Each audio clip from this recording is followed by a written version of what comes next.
ఎంతో రుచికరమైన ఉడకబెట్టిన కోడిగుడ్ల కర్రీ.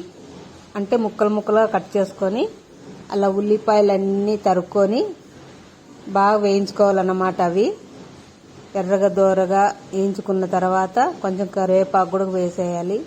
అదేవిధంగా ఇవన్నీ బీరకాయలు, టమోటాలు ఇలా కొంచెం ఎర్రగా అయినాక అల్లం వెల్లుల్లి పేస్ట్ కొంచెము కచ్చపచ్చగా దంచుకొని అది కొంచెం అలా బాగా మగ్గిన తర్వాత వెంటనే కొంచెం పసుపు వేసుకోవాలి. చిటికెడంతా మనకి ఎంత అవసరమైతే అంతే వేసుకోండి. బీరకాయలు కూడా కొంచెం వేసేసాను నేను అప్పుడే. బాగా అలాగా మగ్గించుకోవాలన్నమాట. దాంట్లో ఉండే నీరంతా మగ్గిన తర్వాత అలాగ మగ్గేసిన తర్వాత కొంచెము చూసినారా ఆ నీరంతా బాగుంది, ఉడుకుతుంది. అది నీరు బీరకాయల్లో ఎక్కువ వాటర్ పట్టదన్నమాట, అందులో ఉంటుంది కాబట్టి. వెంటనే కొంచెం మగ్గినాక టమోటాలు వేసుకుందాం. మనము వేసుకున్నాక కొంచెం పసుపు కూడా వేసినాం కాబట్టి బాగా కలర్ కనపడుతుంది.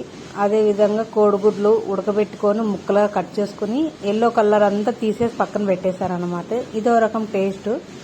ఇందులోకి కొంచెం ధనియాల పొడి, మిరప్పొడి ఇవన్నీ కొంచెం పసుపు వేసినాను. మళ్ళీ కూడా అయినా మళ్ళీ కొంచెం వేసినా నేను. మగ్గించుకుంటే ఉడకబెట్టుకున్న కోడిగుడ్ల కర్రీ రెడీ.